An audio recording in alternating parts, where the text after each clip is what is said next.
So Jatin is also going to join us. I think he's here. I'm not too sure, but Jatin is quite excited about the retreat.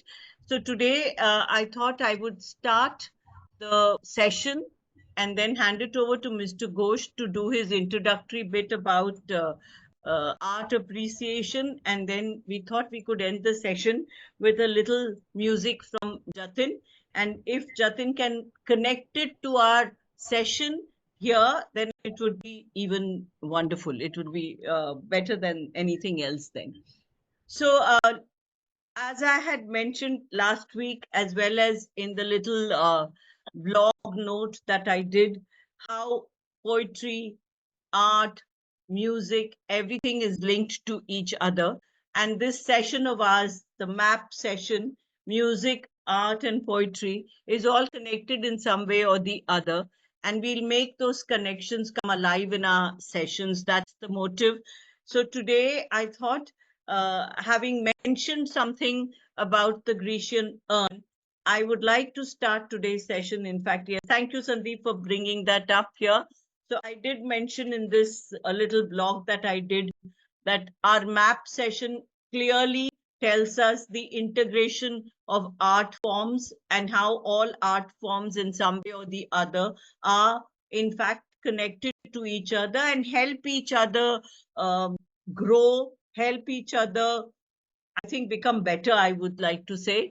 And I did mention two particular poems here, but there are many, many. If you look at literature, the amount of poetry which has been inspired by great works of art is plenty. And also, in the similar way, poetry has inspired artists to do fantastic artwork. So we have both things happening.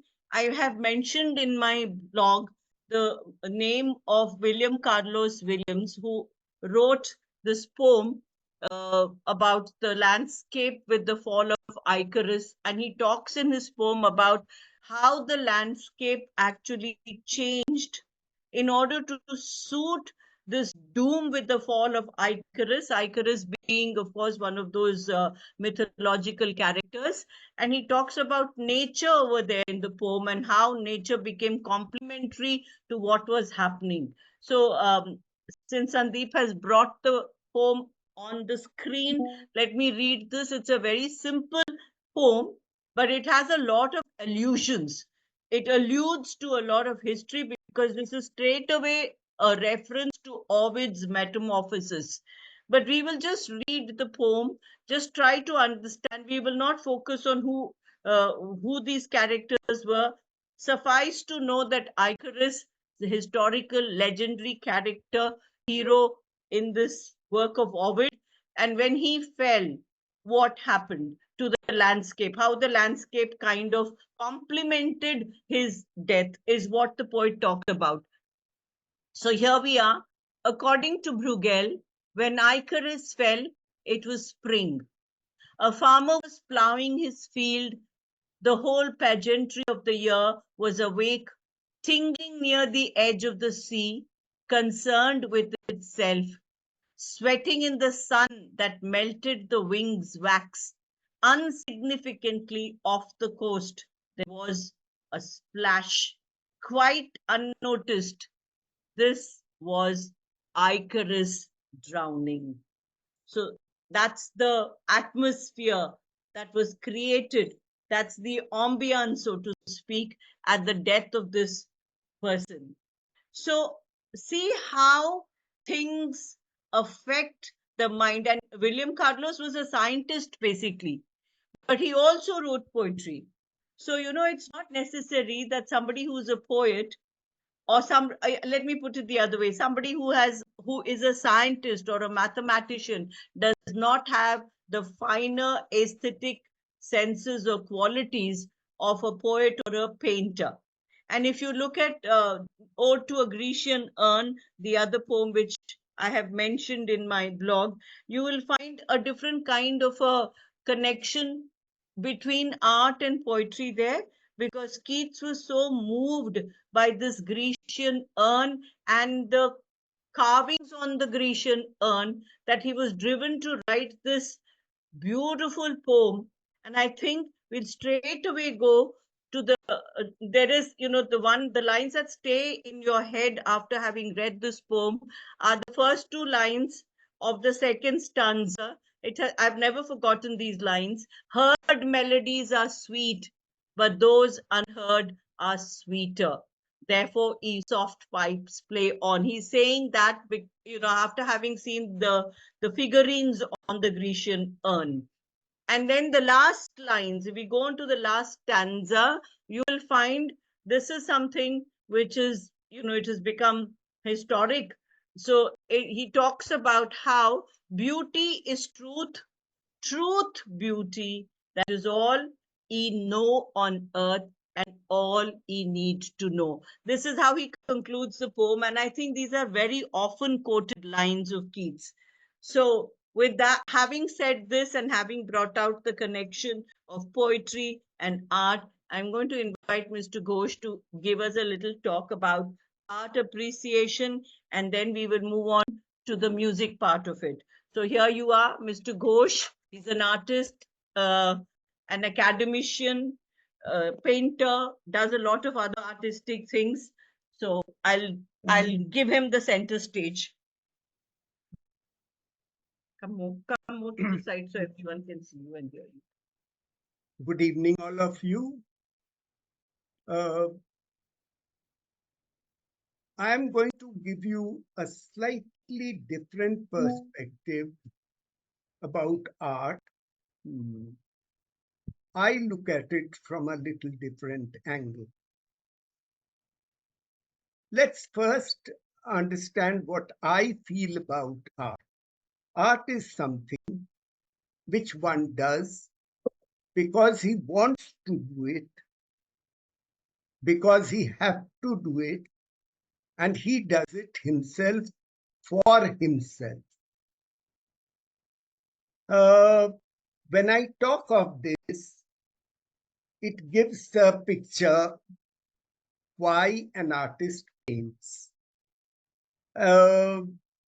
When we talk of that, that means his surrounding, his background, everything works in it. It has, and I'm talking only of doing something. Now, here I am not talking of painting or dancing or music, singing or writing poem or anything like that. I am just talking of doing. Again, I'll repeat that when we do something, we do it for ourselves because we want to do it for us. Now, here, when we talk of doing something, and when does it become art?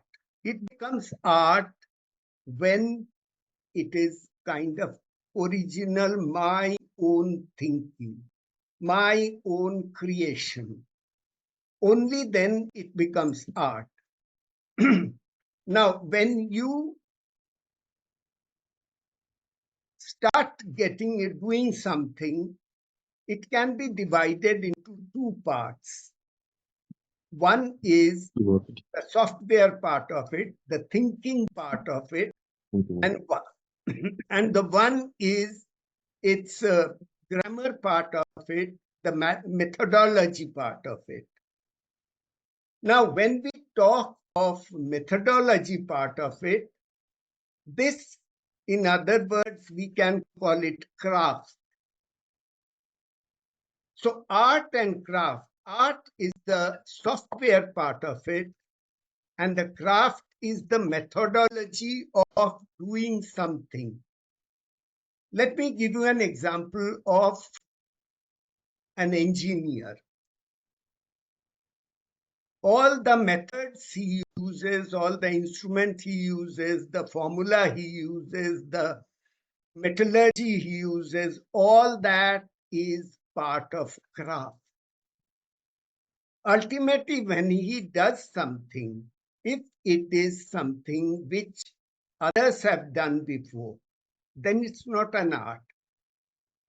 But when he does something, if it is completely new, something which he is doing himself because he wants to do it, that is the art part of it. Now, this art and craft, as far as I am concerned, it uh, does not belong to only the people who paint or who dance or who write poetry or those who sing. It's doing anything. Uh, as far as I am concerned, doing anything can be art as long as it is done completely originally. That is software part of it. Uh, take the case of, say, an English teacher. She knows all the grammar, all the spelling, punctuation, a huge vocabulary collection, all that she has. When she writes something, it's impeccably correct. That's the craft part of it. What is she writing? That's the art part of it. So I look at art not only as a painter or singing or dancing, etc. I look at art as doing something. Now, in every field of life, there is an art. If you are doing it originally. Now, if we start analyzing the kind of things we do, do you think a lawyer has to be an artist also? Yes, of course. If the lawyer has to be successful, Yeah, carry on.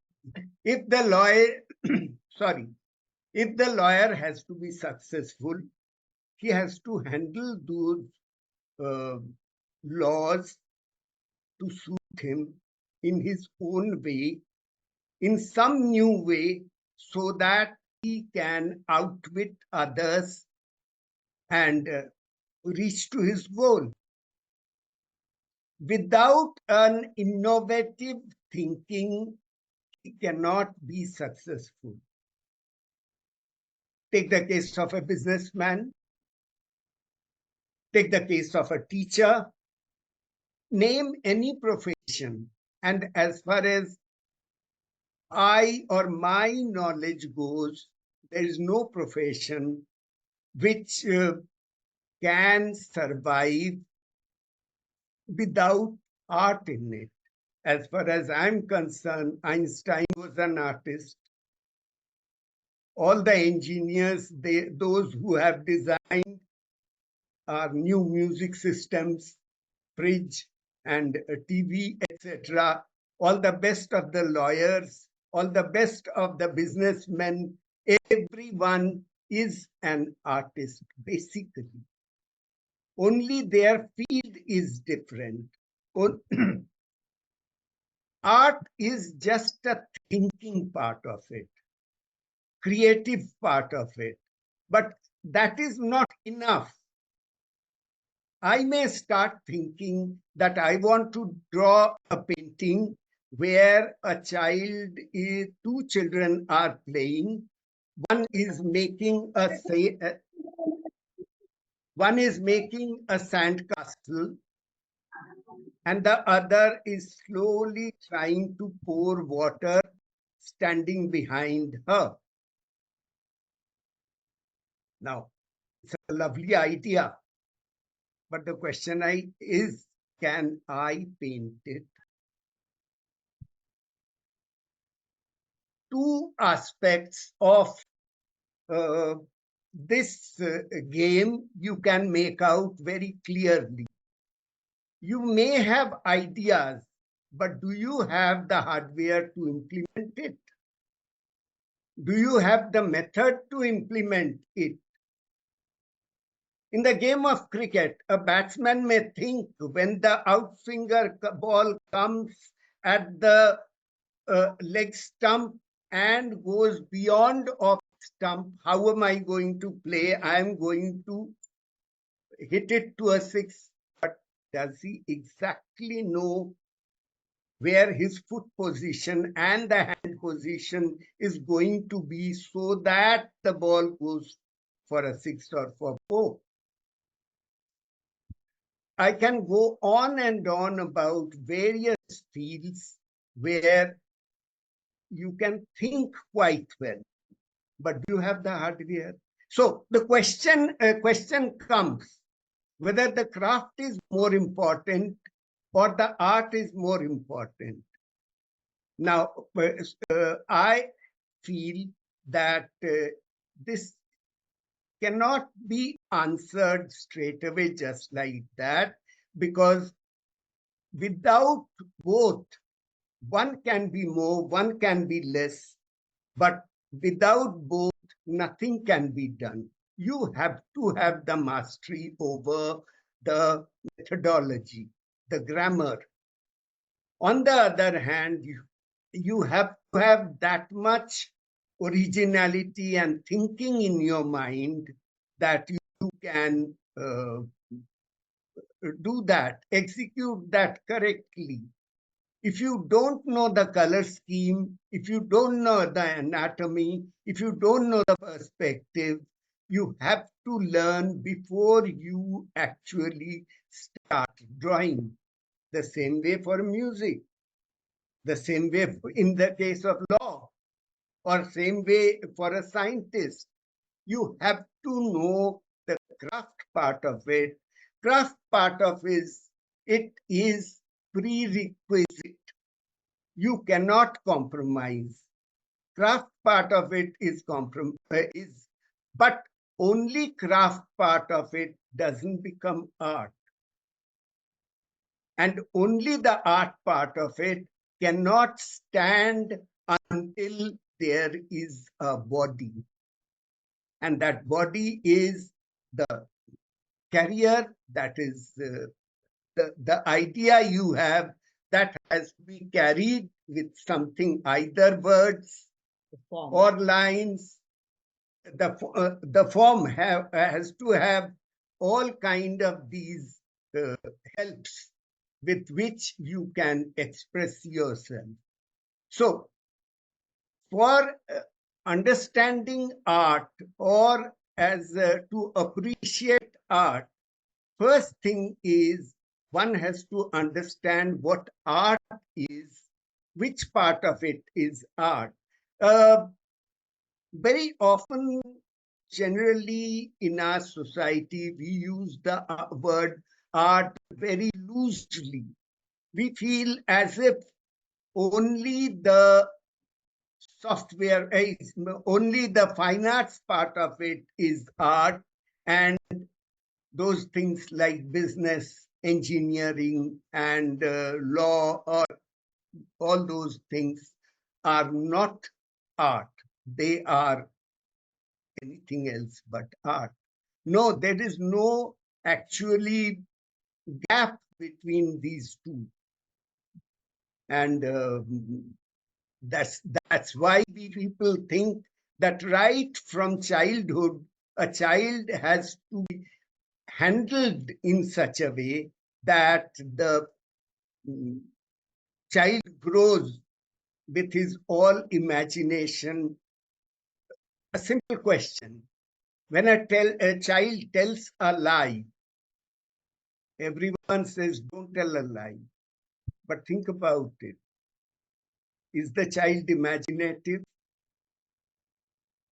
You need a lot of imagination to tell a lie. One. Second thing is, instead of telling the child, don't tell lies, probably you have to differentiate between where it is acceptable and where it is not. You cannot straight away say, don't tell lies. On the other hand, we all belong to that period of this country when we grew up with wait till I tell you how to do it. Whereas today, we have children, they don't have to wait till we teach them. They know how to handle many, many gadgets. And very often, when we get stuck, we take their help. So, to make a child creative or make a child imaginative, only thing you have to do is stop putting a brake in their enthusiasm and their thinking. If we allow the child to grow with what to do, what is useful for them, and what is not useful for them, instead of blindly following those old cliches like don't tell lies and wait till I tell you,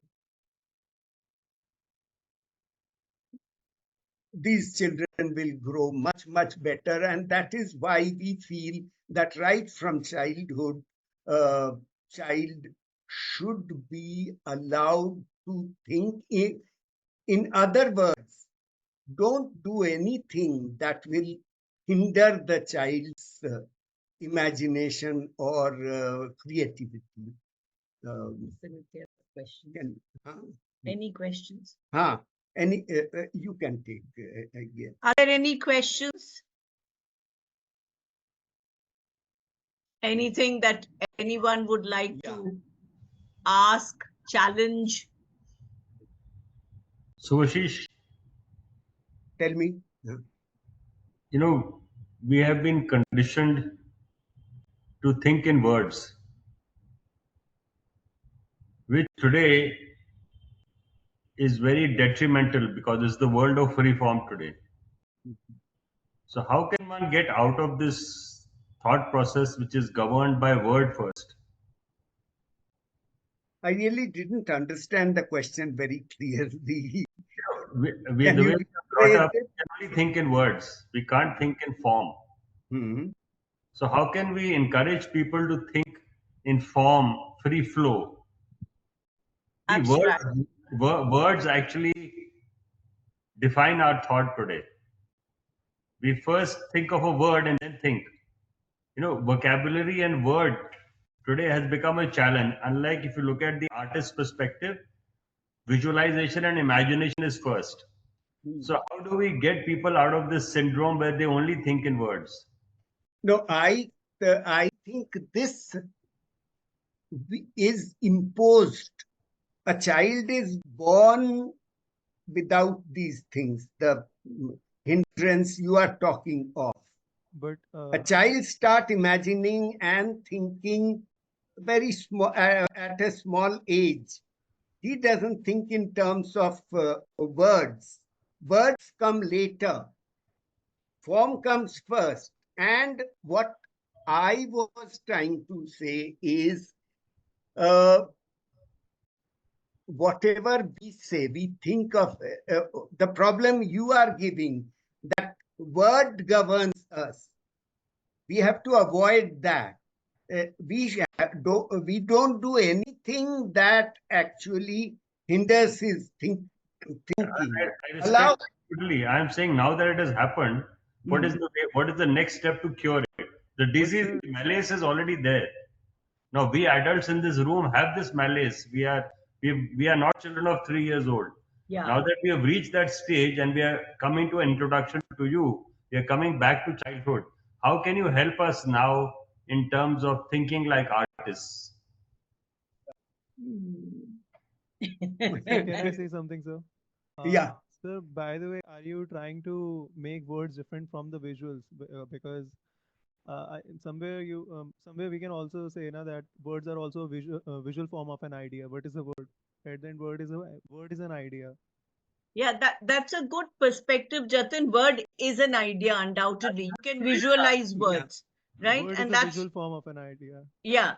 But I think what Sandeep is saying is that we impose words on our in our school also. When we are teaching, we are focusing so much on the do's and the don'ts and how to do certain things But rather than allowing the child to think freely.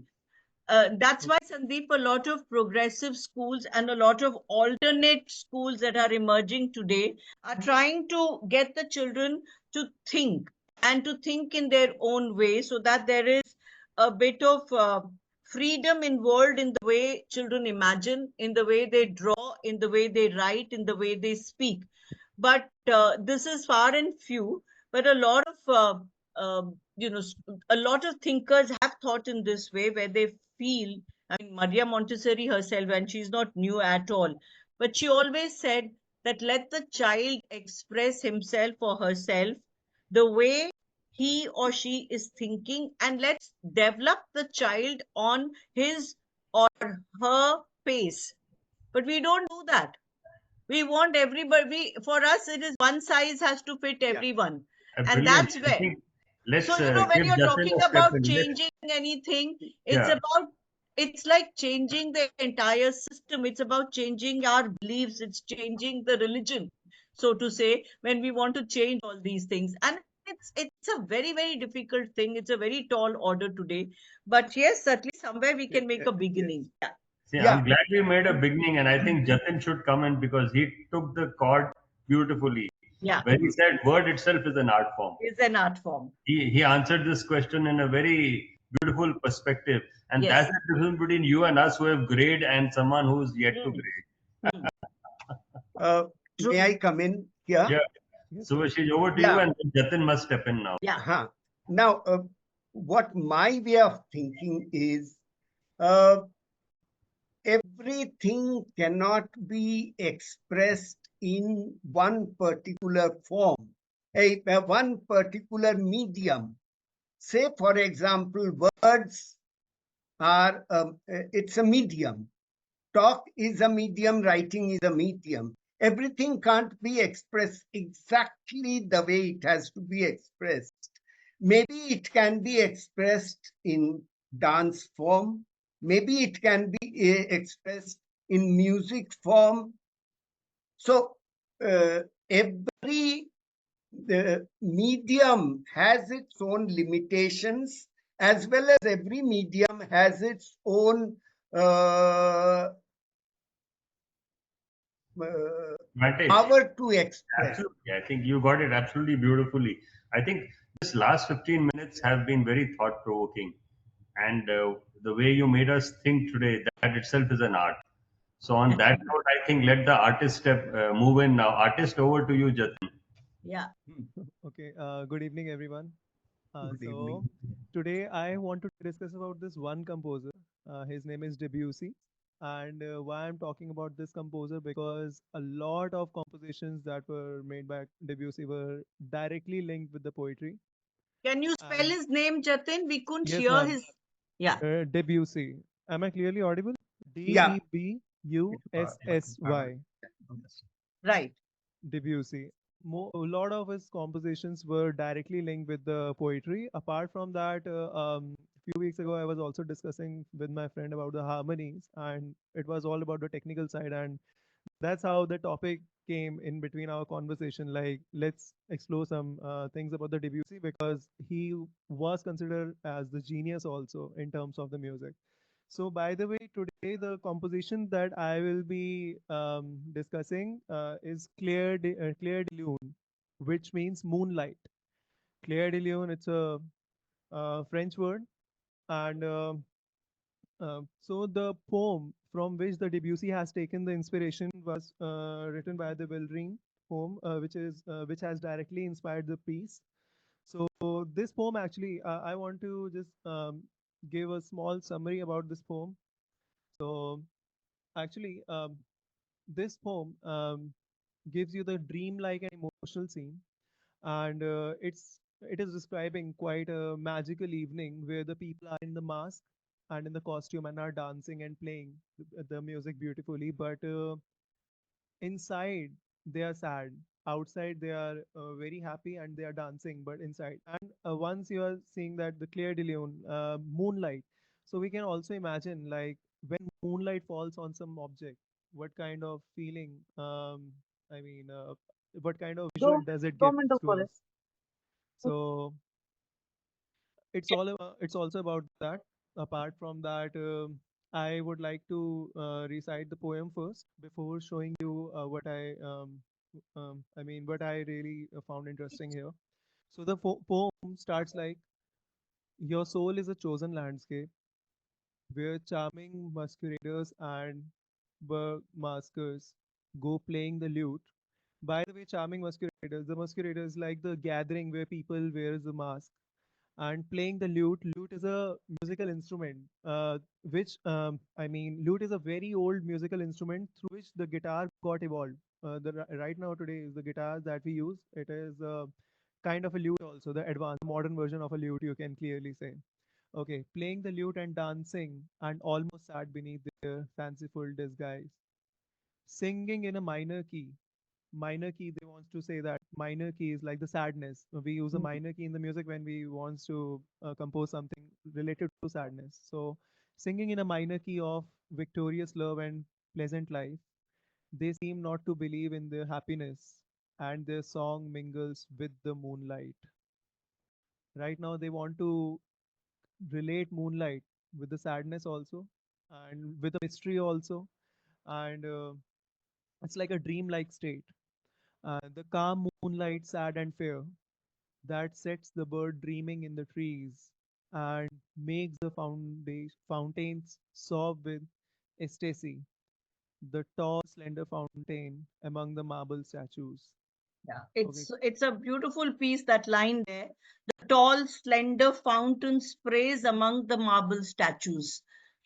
Very nicely, the whole imagery is so beautiful. The still moonlight, sad and beautiful, which gives the birds to dream in the trees and makes the fountain sprays sob in ecstasy. The tall, slender fountain sprays among the marble statues. Beautiful lines. Yeah.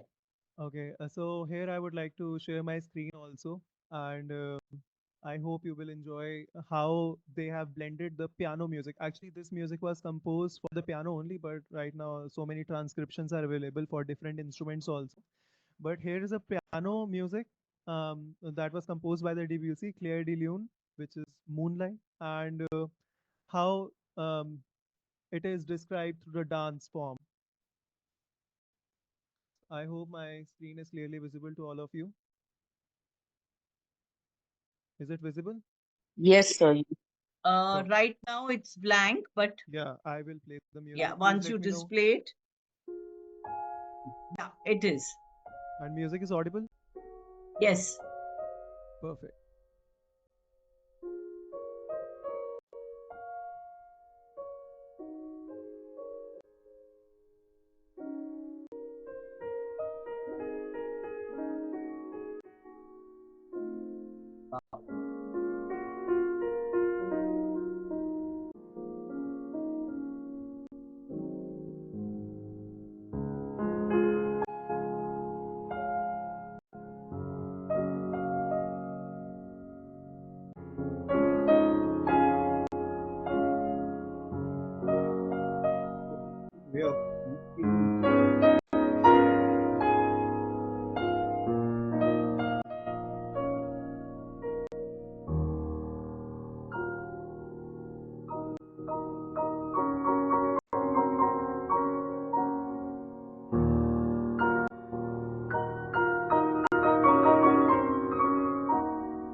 Okay.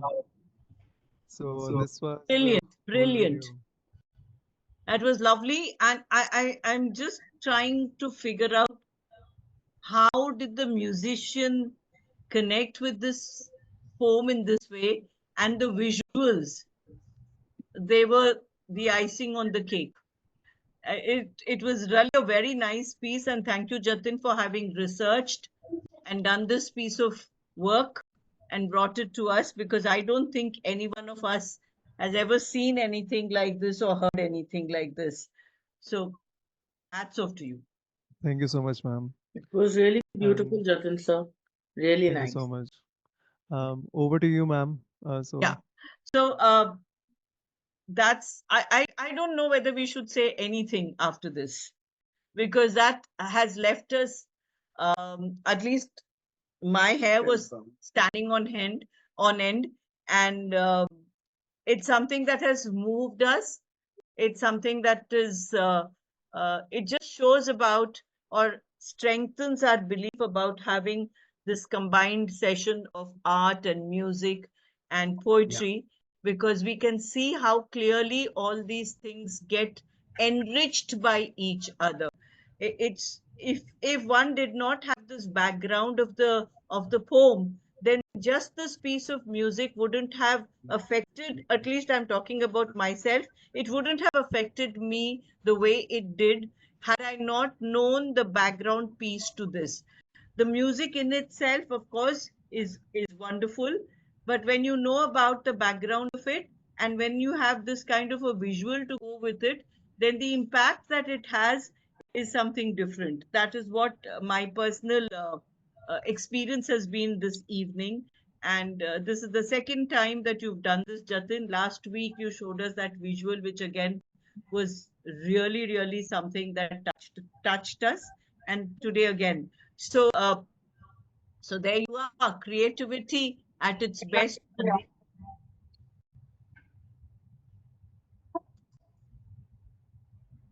So actually, the way they have used the colors, like only black and white was there, and like they actually tried to create that silvery vision of the moonlight. I felt like that. Apart from that, every word that was given in the poem, like the sadness inside, everything Yes. was expressed with the um, like with the actions also, and the Yeah. music when the so actually that was the reason I wanted to discuss about the Debussy, because he was actually famous. I mean, he actually became very famous for the music impressionism, Hmm. impressionist music. So wonderful. Now that you've mentioned Impressionism, I think I'm going to request Mr. Ghosh to talk about Impressionism in our next week's meeting, next Thursday. And let's hope that we will have a different perspective to look at. And before we close, Jatin, I would like to read that poem out once again, because I think I want people to know the words and leave the words with all of you. It says here that your soul is a chosen landscape where charming masked and costume figures go, playing the lute and dancing and almost sad beneath their fantastic disguises. All sing in a minor key of all conquering love and careless fortune. They do not seem to believe in their happiness, and their song mingles with the moonlight. The still moonlight, sad and beautiful, which gives the birds to dream in the trees and makes the fountain sprays sob in ecstasy. The tall, slender fountain sprays among the marble statues. Any thoughts? Does anyone want to say anything? We've got 2 minutes before we can end the session. Well, life is black and white, emotion or no emotion. That's all I summed up the session with. But you know, Sandeep, black and white photography is one of the most difficult, and I think one of the most beautiful also. So, well, if things are black and white, life becomes easier. Absolutely. I'm in black and white always now. Wonderful. I hope you all have a wonderful retreat, and we should meet next Thursday. So I think we can end the session here today. Haven't been too many participants, but I think whoever was here has loved it today. And I hope that we will continue to have such fruitful sessions and carry back. I think I am enriched by today's session, and I hope the feeling is mutual amongst everyone here. Thank you so much. Brilliant. I'll just take a Yes, moment to ma'am. It was reflect. wonderful. Thank you, Jatin. I mean, hats off to Yes. you first. Thank you so much, sir. Mr. Ghosh, Charan Pav Lage. God bless you, sir. So, what is important for us is to understand why we are doing this, and that's an art in itself. That's why I want to sum up this, that we want to bring this art of teaching to the fore. And when we do all these sessions, whether we do the Thursday session or tomorrow's session, which is called Brewing Knowledge, where we read from a book and bring in random information which is interesting, which has happened in the last week. That's what Brewing Knowledge is about. And similarly, the master class, which comes on Saturday. In all these, we are actually cherishing the art form of teaching. So on that note, I want to sum it up that our sessions are more about the art form of teaching than form of art. Yeah. That's the difference we need to make. Yeah. So now that we are not talking of form of art, because Mr. Ghosh has taught us today, don't form art in your head, but let art flow. The recordings are all available. All our sessions are going to be on YouTube as we have put for the last few weeks. And then in the coming week on Wednesday, it comes straight into your email box. Please sign up. Very simple, gsi.in, goodschoolsindia.in. That's the easy domain. Go there, subscribe. Don't worry if you're not here, we are keeping all the content for you because we thought we should build a legacy and share with people how experience of teaching actually is not like going gray in the sun. Mm. So, on due respect to every teacher who comes here, on due respect to every teacher, every happy teacher who will watch this over the years go by,